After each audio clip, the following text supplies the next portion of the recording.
porque la idea es hacer pública en el día de hoy una propuesta. Bueno, ya todos me conocéis, no hace falta presentarme. Deciros que desde hace 3 años largos estoy realizando un proyecto de investigación para la Universidad de Sevilla. Sabéis que los cursos de doctorado, que es lo que estoy haciendo yo, están dirigidos a la investigación. Te dan un año de clase, de seminario, para después tutelar o ayudarte a una investigación en concreto. Yo estoy haciendo el curso de doctorado de estudios avanzados del flamenco, que forma parte de varias disciplinas, entre ellos la Universidad de, mejor dicho, los departamentos de antropología y de educación y de sociología. Esos 3 departamentos dirigen, por así decirlo, o participan en el doctorado de estudios avanzados del flamenco. Después de un año de seminario, decido investigar el fandango de Casares, por muchos motivos. Primero porque vivo aquí y en segundo lugar porque Casares es un pueblo histórico, es un pueblo con un patrimonio cultural todavía por conocer o por reconocer, mejor dicho, y entre ellos destaca el patrimonio musical y cultural, por supuesto.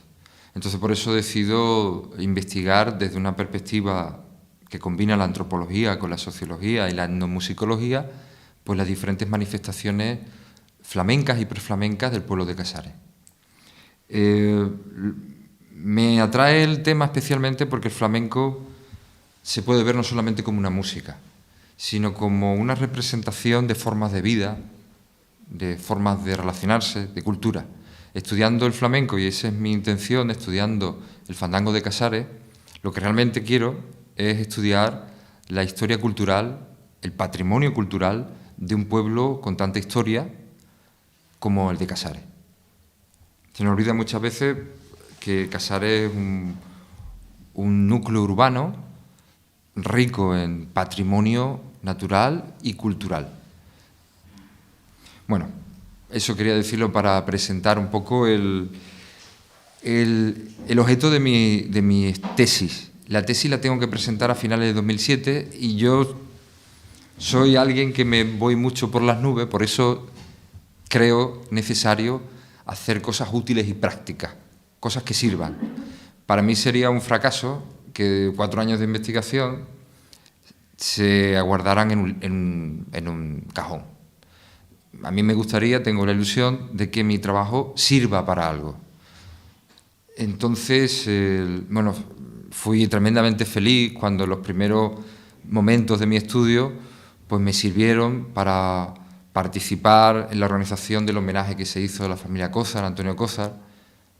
Yo ahí fui muy feliz porque le daba utilidad a mis estudios de investigación y sobre todo cuando hacíamos feliz a una familia que se lo merecía en ese sentido.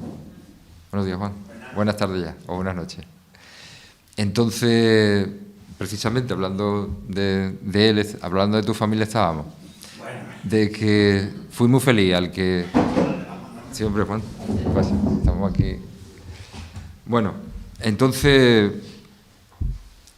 Realmente esto más que una conferencia es la presentación pública de una idea, de una propuesta que ya se lo he trasladado al ayuntamiento en su concejalía de Cultura, de que mi tesis y mi investigación sirva para la declaración como patrimonio cultural del pueblo de Casares al fandango de Casares.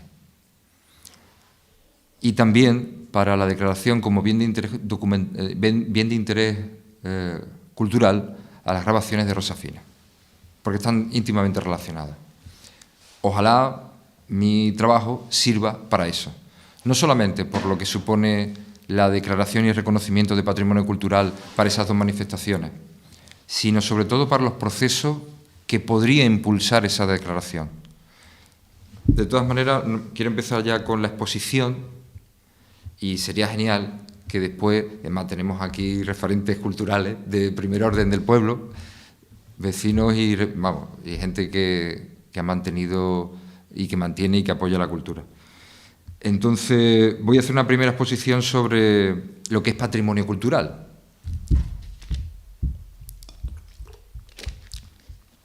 Cuando hablamos de patrimonio cultural, lo primero que se nos viene a la cabeza es la herencia. El patrimonio cultural es una herencia del pasado, en este caso de este pueblo, con la que vive actualmente la comunidad y que transmite a las generaciones presentes y futuras.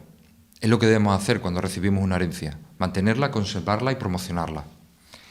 Las entidades que identifican y clasifican determinados bienes como importantes para la cultura de un pueblo deben velar, y así lo dice toda la regulación competente, por la salvaguarda y protección de estos bienes, de forma, como decía, que fueran preservados y debidamente cuidados para las generaciones futuras, y también que sean objeto de estudio y de promoción.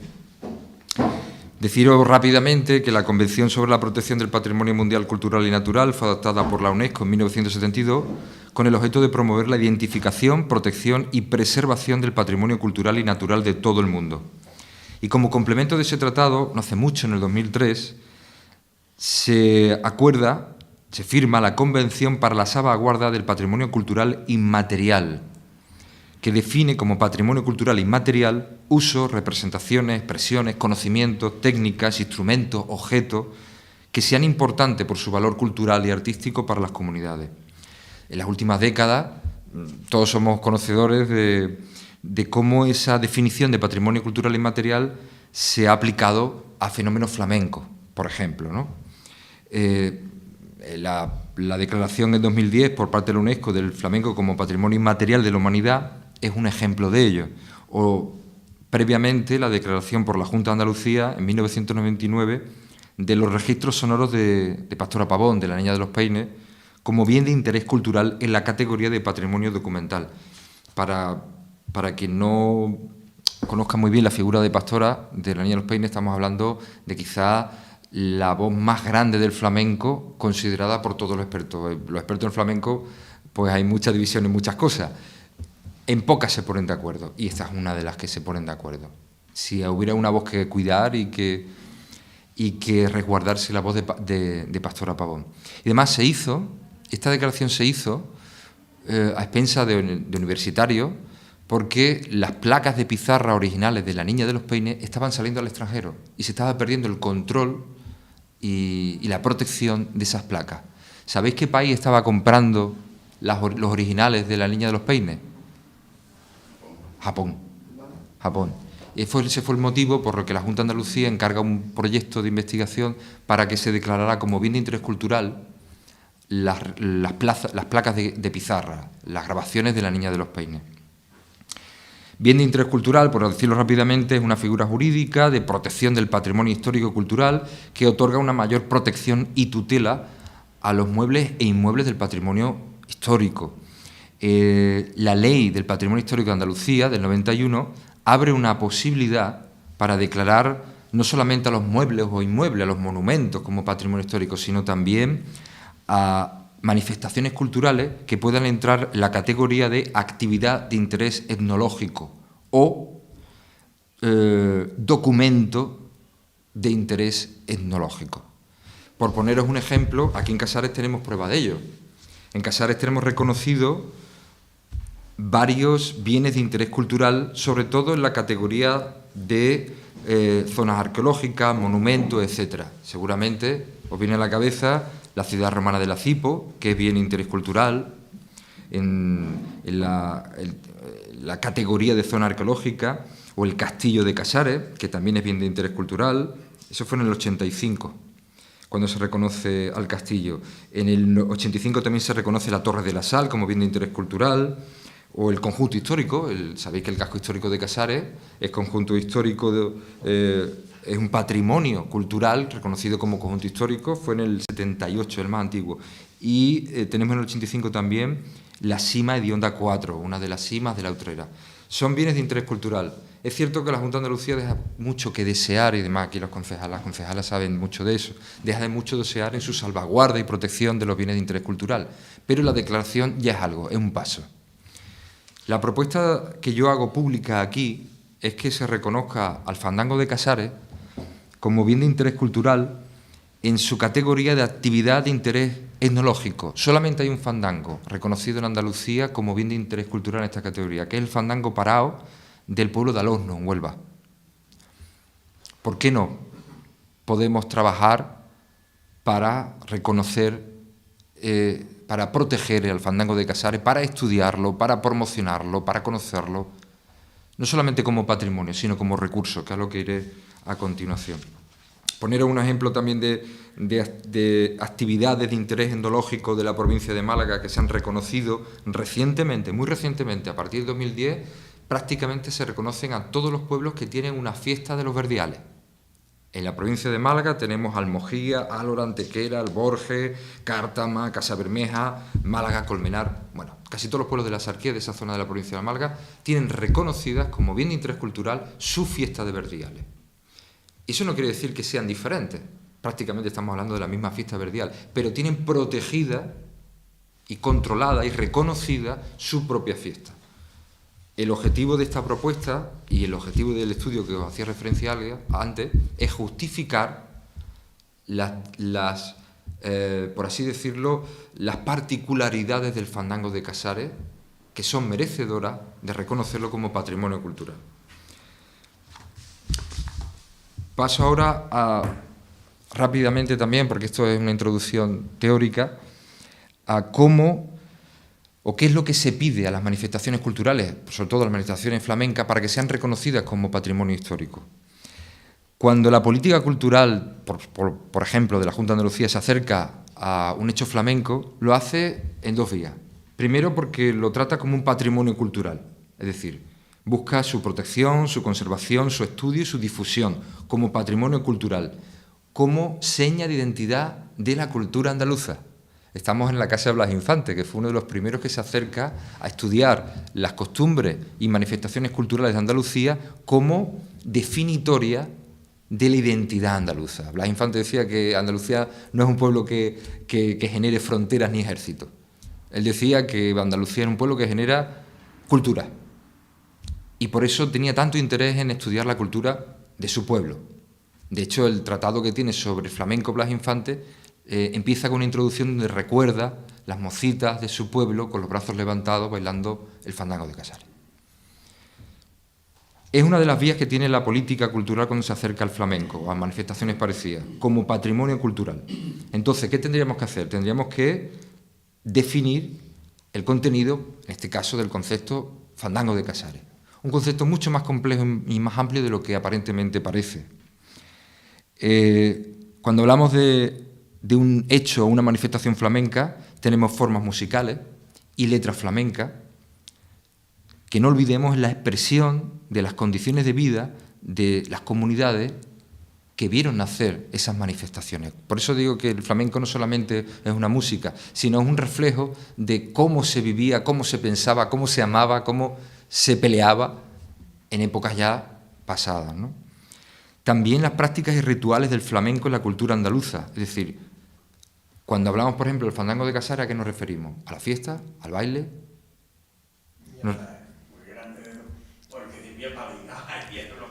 Claro, claro. Y eso es lo importante. Para comer, para beber, claro. Por eso hablamos de la importancia de un patrimonio material e inmaterial, es decir, un patrimonio, por ejemplo, relacionado con el fandango de Casares, que estaríamos hablando de instrumentos, periquito, bandurria, las castañuelas, las cintas, y un patrimonio inmaterial, es decir, no tangible, no tocable, que puede ser las letras, la música, las formas de relacionarse a través del fandango, los ritos, etc. Y también la política cultural se acerca al flamenco como patrimonio cultural y como producto artístico, es decir, como un recurso artístico, es decir, como un recurso de una industria cultural cada vez más potente dentro del mercado del arte.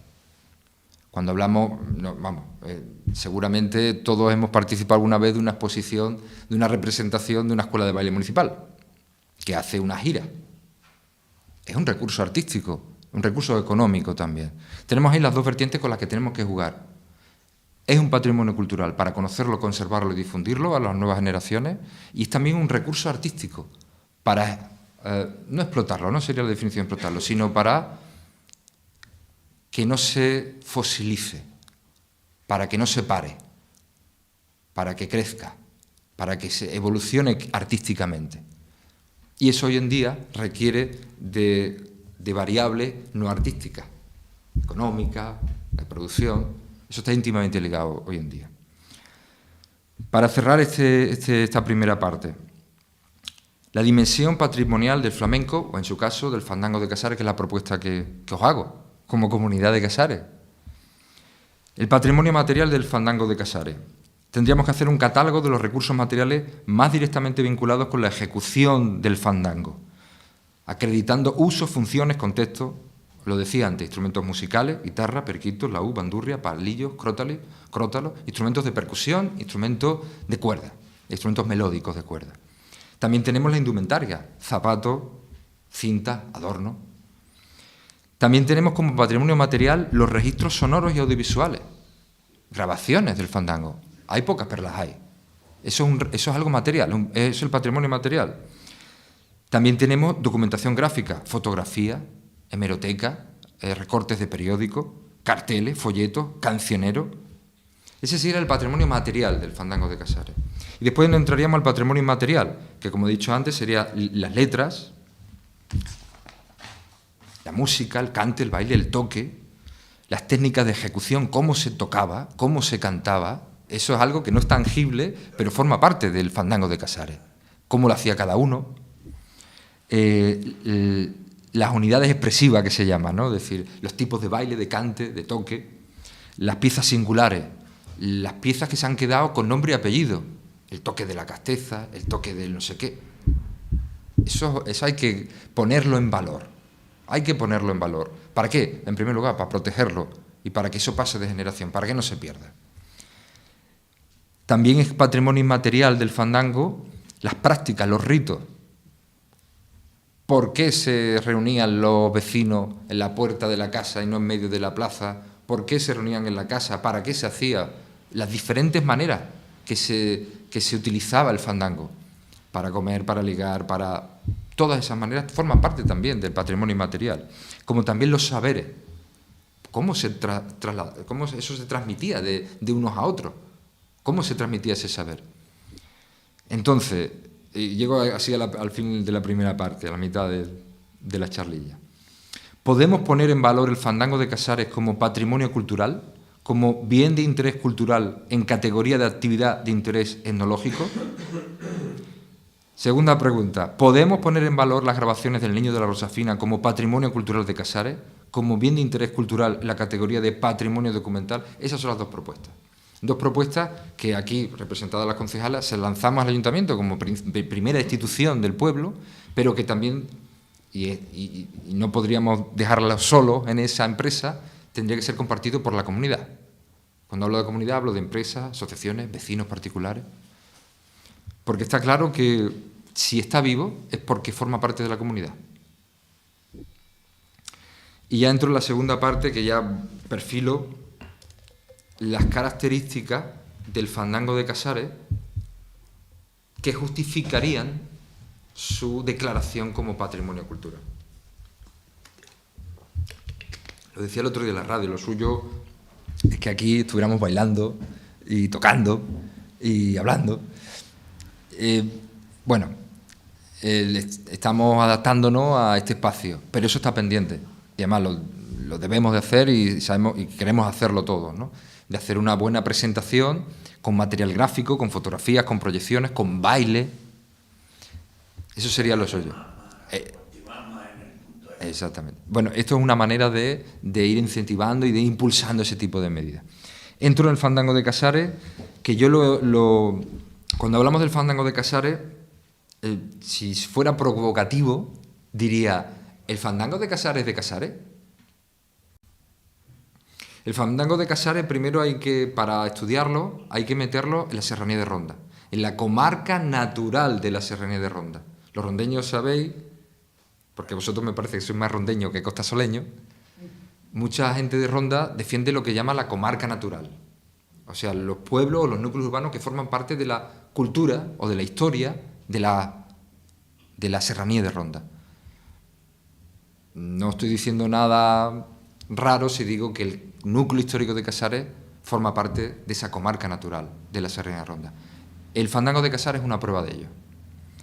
Los fandangos verdiales de la serranía forman parte del folclore y de la afición flamenca. Es decir, fandangos verdiales de Corte, de Pujerra, de Gaucín y de Casares son muy parecidos, prácticamente el mismo.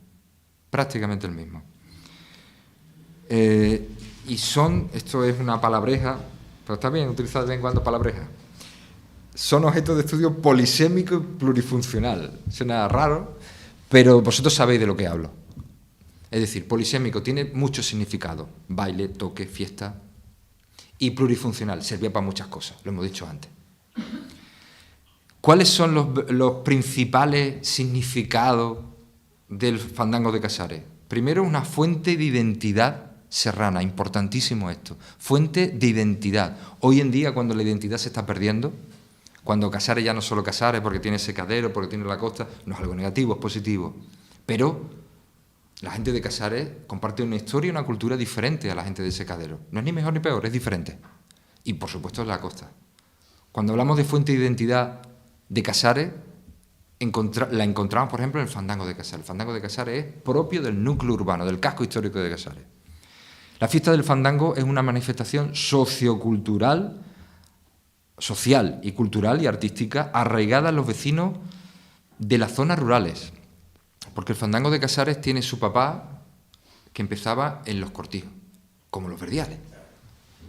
Lo que pasa es que, y eso tiene mucho que contar, yo voy a ir muy rápido, pero no quiero tampoco, en algunos sitios, como en Casares, la fiesta de los cortijos pasa a los núcleos urbanos, a los pueblos. Eso no pasa en todos los sitios, además eso es muy raro que pase con lo que se llama el fandango malagueño. Los que han estudiado el fandango hablan de fandangos del norte y fandangos del sur de la península ibérica. Los fandangos del sur tienen dos grandes zonas, la occidental, pilotada o liderada por Huelva, y la oriental, Málaga. Málaga y los derivados, de Levante, por así decirlo. Todos los cantes de Levante, mineras, cartageneras, y las malagueñas, rondeñas, abegotes, tienen su raíz, como el fandango de Casares, en los verdiales de Málaga. Los verdiales es una fiesta cortijera.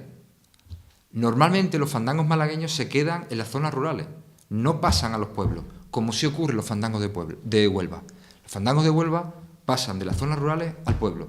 ¿Por qué aquí en la Serranía de Ronda hay dos sitios que pasan de las zonas rurales al pueblo? Bueno, eso también es algo para estudiar. Pero eso ocurre en contadas ocasiones. Casares es uno de los pocos ejemplos donde sucede eso. Es importante como fuente de identidad, ¿por qué? Porque era una oportunidad para el encuentro entre diferentes generaciones, menores, mayores, mujeres, hombres. Bueno, fuente de identidad serrana. Era un espacio donde se creaba lo que es el ser casareño. El ser casareño, uno de los espacios donde se creaba era en las fiestas de los bailes de fandango. Por eso es tan importante estudiarlo, porque es estudiar y descubrir la identidad casareña. ¿Qué entendemos como identidad casareña? Os lo pregunto a vosotros, que sois casareños. Estudiarlo nosotros mismos. Exactamente. Ese sería. Por eso es importante estudiar el fandango de Casares. Un trocito de folio de la posibilidad. Yo lo que tú quieras. Aquí tengo.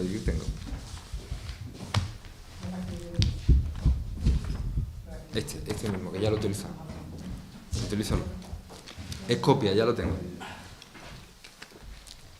Bueno, importante, fuente de identidad del pueblo de Casares. Segundo, es un baile de candil. ¿Os suena baile de candil? Es decir, los bailes de fandango de Casares y de la Serranía fueron bailes de candil, fiestas populares que se llaman preflamencas. Es decir, están más en el campo de lo folclórico, más que en lo flamenco. Pequeñas poblaciones campesinas, repartidas en el campo. Antes se vivía en los cortijos. Es normal que si estamos hablando de una fiesta antigua, la encontremos en los cortijos. En ella se cantaba antiguas coplas de fandango, se hacían bailes de palillos campesinos, que de ahí deriva el fandango. Eran espacios de entretenimiento y también de negocio. Es una forma de divertirse para los vecinos de las zonas rurales y de algunos pueblos. También tenemos fuente de identidad serrana, bailes de candil y estilo local de fandango verdial. Los fandangos de la sierra son variedades locales del fandango verdial malagueño. Os decía antes que el fandango de Málaga tiene su origen o su principal raíz, no la única, pero sí la principal, en los verdiales de Málaga. Como los verdiales de Málaga se van trasladando a otras zonas. Y como cada zona pues, se va sedimentando de una u otra manera. En un sitio coge más fuerza, echa raíces, como Casares, en otros sitios no tanto. En ese echar raíces, pues ya la guitarra se toca de una manera diferente o se canta de una manera diferente y ya ese estilo que antes era un estilo campero general, pues se va afianzando y se va convirtiendo en estilos locales. Estamos hablando quizás de un proceso de varios siglos. Y también, en último lugar, el fandango de Casares no solamente es fuente de identidad, bailes de candil, estilo local de fandango verdial, sino también la raíz flamenca y molde de los fandangos abandonados. Es decir, cuando Rosafina canta el fandango de su pueblo, lo más importante que hace Rosafina es que lo convierte en una pieza flamenca. Si vemos ahora el fandango, imaginad, lo habéis visto muchas veces, el fandango de Casares, están las niñas bailando, los tocadores, percusionistas y el cantador. En el baile encontramos restos de bailes de candil, es un baile folclórico, es un baile de colectivo, de pareja, donde más o menos cada uno con su particularidad, pero se repiten fórmulas más o menos muy parecidas. Sin embargo, en el cante del fandango encontramos ya un elemento flamenco de libertad, de creatividad, de renovación. Eso lo encontramos en el fandango de Casares. Por eso el fandango de Casares es una pieza que es una de mis hipótesis en el estudio. El fandango de Casares es como un neandertal, como un hombre de Cromañón, si habláramos de prehistoria. Es una pieza rarísima porque en la misma pieza, hoy en día, se pueden ver todas las raíces y todos los estadios y los pasos de un fandango. Cómo del fandango del folclore pasa al flamenco. El principal sustrato del flamenco es el folclore. Es una de sus principales raíces, no la única, pero sí la principal. Pues en el fandango de Casares, la representación de hoy en día, se ven todos esos procesos, todos esos pasos, todas esas etapas. Y se ve la orilla del folclore, personificada sobre todo en el baile, y la orilla del flamenco, sobre todo en el cante. Y la guitarra está, y ahí me tiene que corregir si me tiene, en el medio. Está en el medio. La guitarra realmente, eso habría que documentarlo y justificarlo y razonarlo, está entre el folclore del baile y el flamenco del cante. Como veis, esto son pinceladas de un estudio mucho mayor, que es lo que justificaría la calidad patrimonial, histórica y artística del fandango de Casares y del Niño Rosafina. Bueno, los fandangos, lo que tenemos hoy es una versión que llamaríamos folclorizada, que está cambiando y además está cambiando afortunadamente por la acción de todos nosotros como comunidad. Pongo el ejemplo.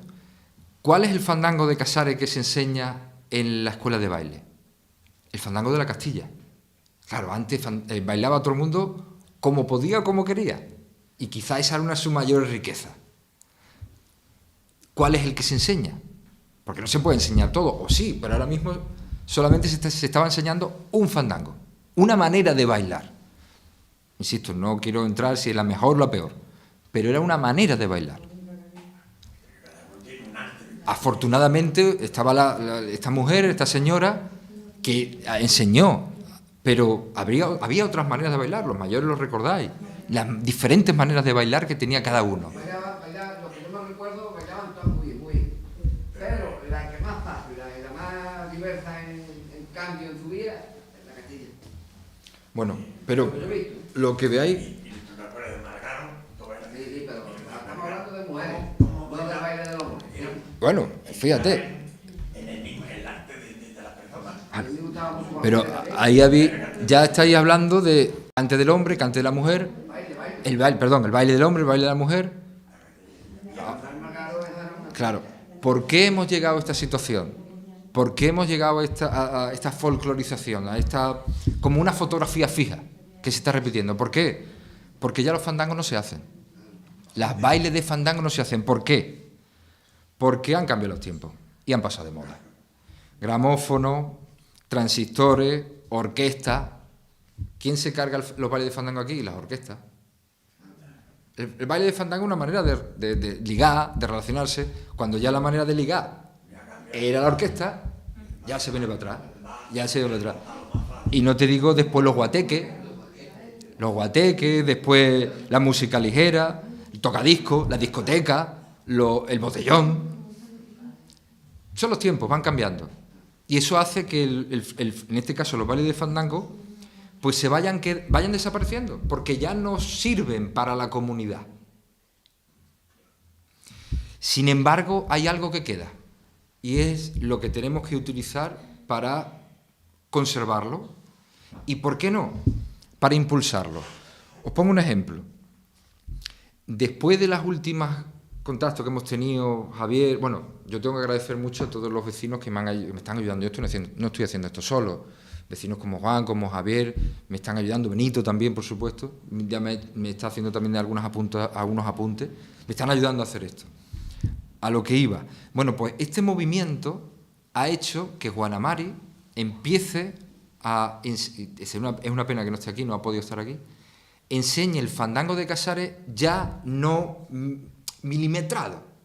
Ya permite, en la enseñanza que está haciendo, está enseñando una zona o unos pases o un momento en el baile de libre creación. Y el concurso de fandango que hicimos en la feria puede permitir la creación de algunos intérpretes. Es decir, lo que era una pieza fosilizada, o sea, puede, si se conserva, y aquí se ha conservado todo lo bien que se ha podido, y eso se nota, que hemos podido ahora, que tiene un poquito de vida, para con un poquito más, que vuelva a crecer. Y con el cante Rosafina lo que hizo fue abrirlo a la creación.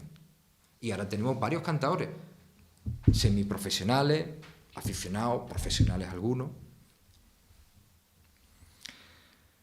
Bueno, por último, solamente quería apuntar, antes de entrar, hay mucho que entrar, no quiero yo dar mucho la lata.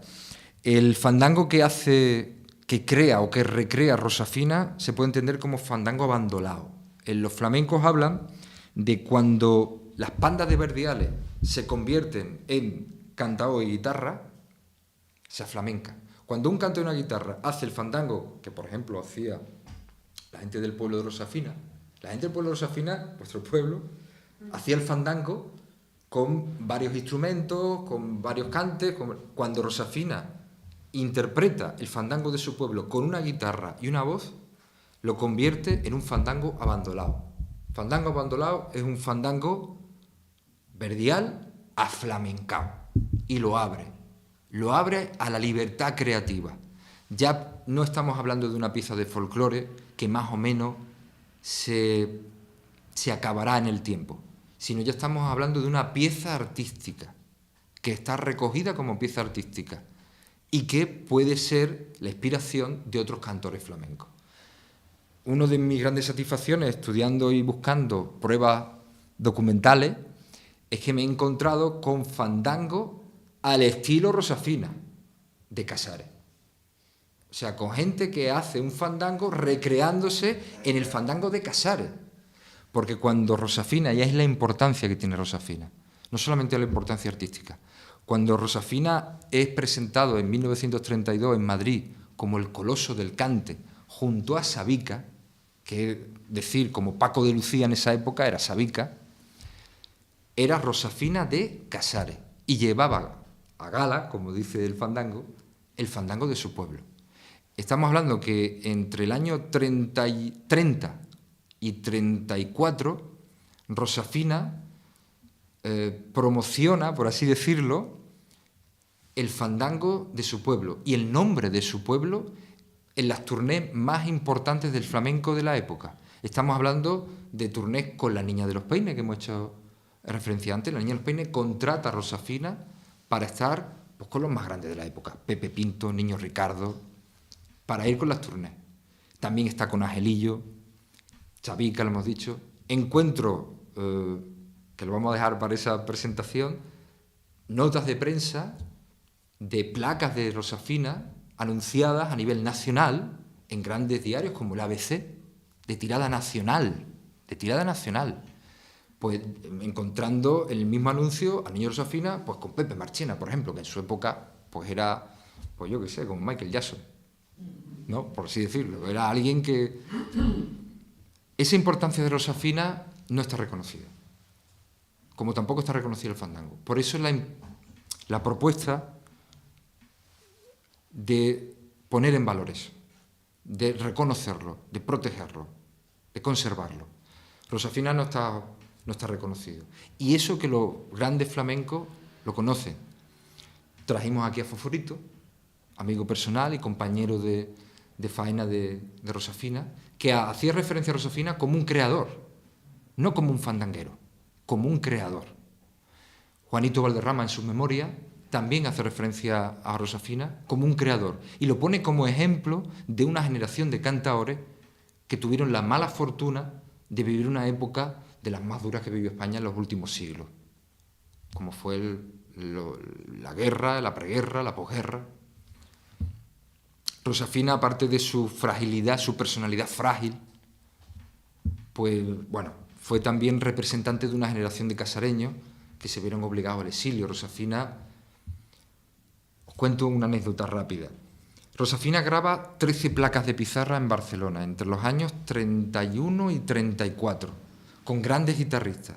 Poner un ejemplo, el primer guitarrista que tiene, Antonio Moreno, fue el profesor del Niño Ricardo.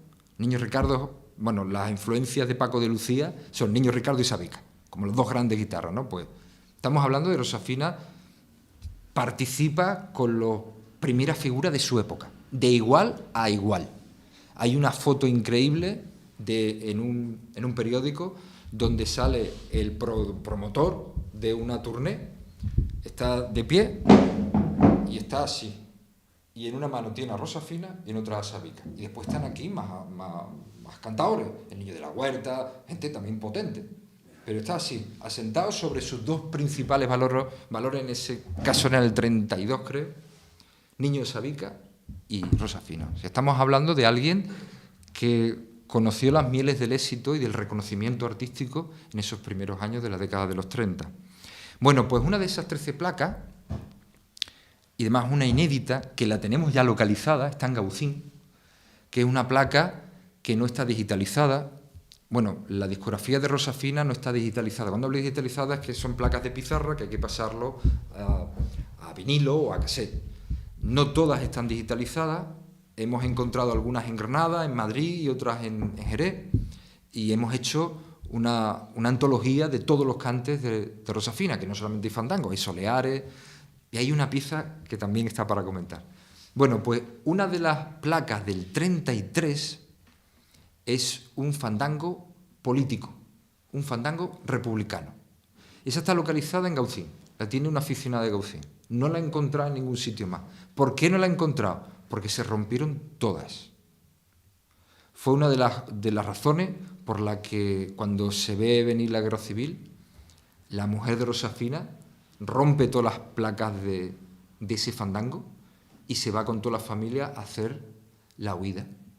Rosafina y su familia forman parte de la huida malagueña. Y eso Benito lo documentó y gracias a él podemos saber que Rosafina termina esa huida en un campo de concentración en Francia.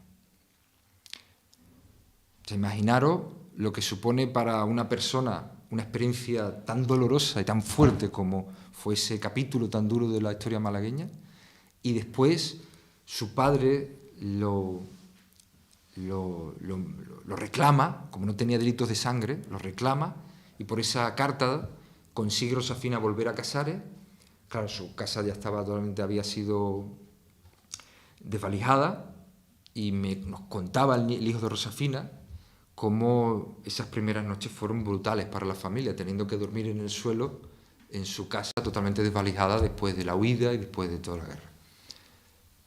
Eso explica por qué Rosafina, después de haber estado como gran primera figura en esos primeros años de la década de los 30, después desaparece de la escena flamenca.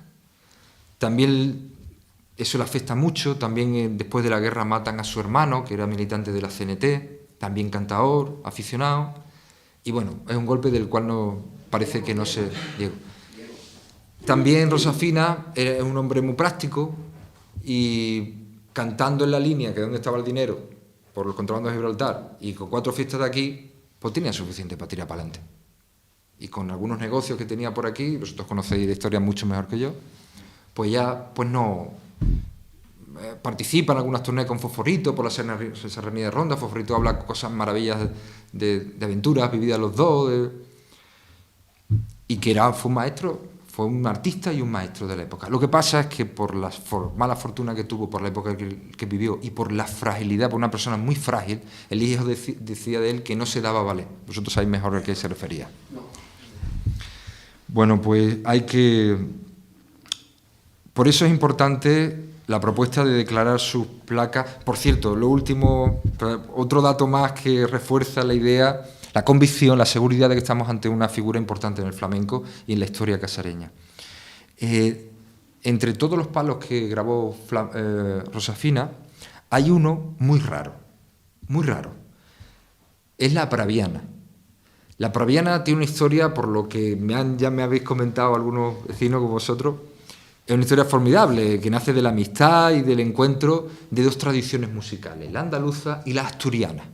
La praviana es un cante asturiano, por un amigo de aquí que tiene aquí, que era asturiano, ya me corregiréis o ya corregiremos porque esto está por cerrar, pues él interpreta y graba la praviana, la mejor versión de la praviana que se conoce. Y no lo digo yo, lo dicen los expertos flamencos. La praviana es un cante muy raro, que viene del folclore asturiano y que se grabó en muy contadas ocasiones. Bueno, pues la mejor versión flamenca de la praviana es la que hace el Niño Rosafina. Y hay cantadores jóvenes,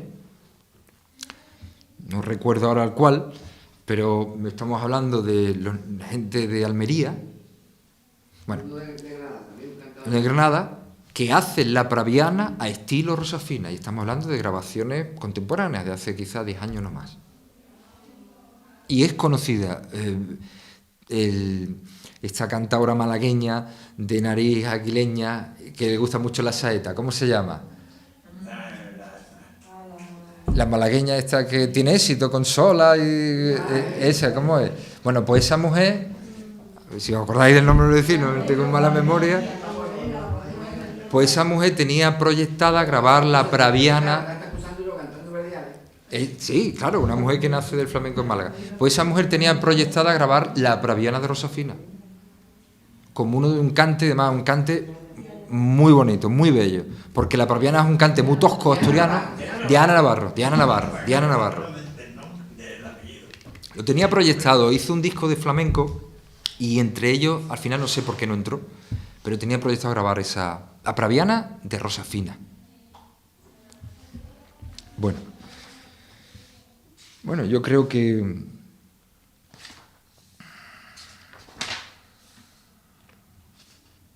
y bueno, podemos terminar con las coplas. Aunque bueno, podríamos hablar de los bailes de fandango, de cómo se monta el baile, los diferentes tipos de bailes que había, bailes espontáneos, bailes por negocio, bailes oficiales, bailes por cortejo, los piques en el baile. Los piques, cuando el principal motivo del baile era el ligoteo, la relación. Cuando la gente se junta, el amor y el desamor está siempre presente. Y además estamos hablando de reproducción, tanto cultural como física, como fisiológica en este caso. O sea, veréis la importancia que tiene el fandango. Quereme, niña, quereme, que soy aperao de carreta, y en el cortijo Las Cañas tengo mi bandera puesta. Quizás sea una de las pocas letras que se utilizan en el fandango, en el repertorio del fandango de Casares, que no he encontrado referencia alguna. Cuando hablamos de las coplas de los fandangos de Casares, hablamos de coplas verdiales, o sea, coplas que forman parte del repertorio de todos los fandangos locales de Málaga. Por ejemplo, las palabras que me dijiste el otro día en la fuente, como estaba junto al agua, se las llevó la corriente, la encontramos en un cancionero de 1883. Prácticamente igual. O aunque tu padre a mí me dé el buey cojo y la carreta, yo no me caso contigo, que eres maña de una teta. Bueno, pues este cancionero del 83, uno de los más potentes, Hay una letra que dice: aunque tu padre a mí me dé la carreta y el buey cojo, no te tengo que querer porque eres tuerta de un ojo. ¿Cómo cambian las letras? Pues eso, adaptándolas, pero prácticamente estamos hablando de la misma letra. O, por ejemplo, eres más negra que un grajo, más derecha que un hocino, más negra que una sartén, harta de freír tocino. Eres más chica que un huevo. Bueno, son algunas. O, por ejemplo, soy de Casares, señor, y lo llevo muy a gala. Y en todas las reuniones mi fandango es el que gana, no valen las discusiones. Lo canta Rosafina en el fandango de Casares, se canta en el fandango de Cómpeta y también en el de Archidona. Lo mismo, cambiándole a Casares. Encontramos prácticamente todas las letras, todas las coplas del fandango de Casares, la encontramos en otros pueblos, en Cortes, en Pujerra, pero hay algunas que no la encontramos. Ahora, mi trabajo es demostrar que, por ejemplo, esa que no he encontrado del Cortijo Las Cañas es exclusiva de Casares. Eso forma parte del trabajo de... y además me encuentro en ese cancionero, que es de los más importantes, de Francisco Ruiz Marín, del 1883, encontramos una copla que no la he escuchado aquí cantar, que dice así: viva Campillo y Ardales, Ronda, Prumna y Alcalá, El Saucejo y los Corrales, Cañete y Benarrabá, Osuna, La Puebla y Casares. Termina con Casares. De 1883, o sea, si lo recogen en 1883, ¿cuánto tiempo estaría esta copla rulando, cantando? Es decir, son coplas muy antiguas que prácticamente casi todas van de lo mismo, del cortejo. El cortejo es amor o desamor, es pique también. Hay una copla de pique que nos puede hacer una idea de qué pasaba cuando la fiesta iba mal. Porque claro, cuando uno le quería a una niña, pues le echaba una copla bonita.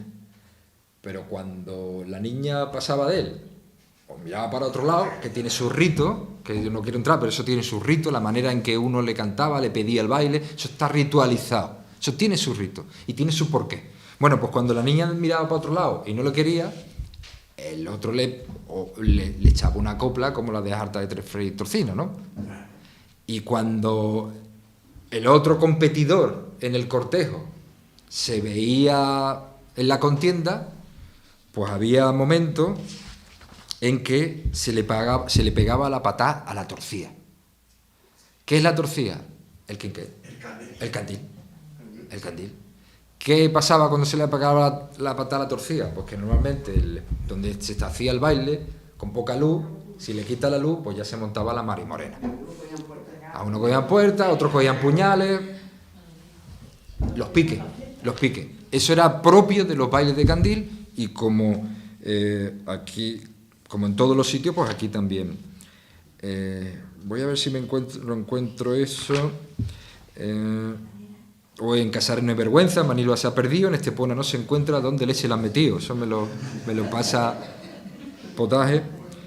O las higueras se han secado y los higos no maduran. Por eso los casareños tienen la cara tan dura. ¿Quién cantaría esto? Pues uno fuera de Casares. Lo que pasa es que... Eso del rojo mayormente, esos no eran... Eso lo sacaron una orquesta que vino de allá. Una orquesta. Pues Diego Reyes lo canta. Claro. Bueno, pues no tengo yo aquí recogido eso. Bueno, pues como veis, esto da mucho... Y también hay... Bueno, esto se puede... Es tan profundo el fandango de Casares y el Niño Rosafina como objeto de estudio que lo podemos estudiar utilizando la disciplina que queramos. Una de las últimas conferencias que me propusieron unos amigos de allí de un pueblo de Sevilla era, porque también forma parte de... Bueno, una de las líneas de investigación que estoy llevando a cabo es la perspectiva de género.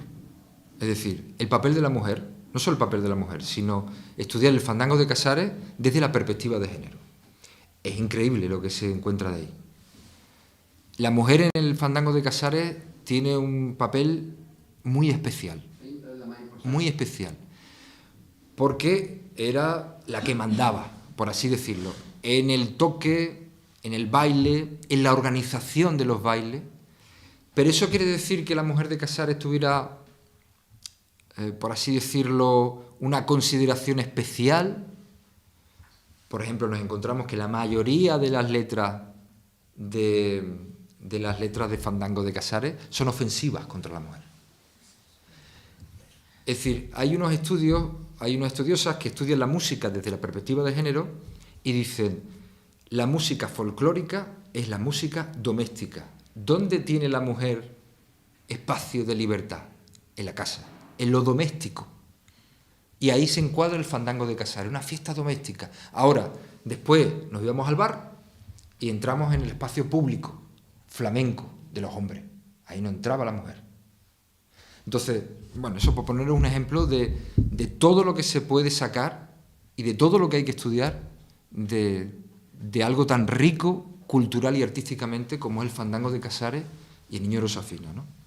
Por eso vuelvo al principio y hago aquí a 24 de febrero de 2016, ante ustedes, hago la propuesta de trabajar, de que este estudio sirva, con la ayuda de ustedes, de proponer el fandango de Casares como patrimonio cultural, como bien de interés cultural en la categoría de actividad de interés etnológico, y las grabaciones del Niño de la Rosafina como patrimonio cultural de Casares, como bien de interés cultural en categoría de patrimonio documental. Y lo interesante no es llegar a la declaración, o sea, no es la declaración en sí, lo interesante es el camino, lo que hay que hacer para llegar ahí, lo que hay que investigar, lo que hay que poner en valor, lo que hay que promocionar, lo que puede suponer eso para la escuela de baile, para la comunidad de Casares, para los flamencos de Casares, para el ayuntamiento, para las asociaciones. Eso es lo más importante, lo que puede llegar a mover ese camino. Bueno, muchas gracias. No sé qué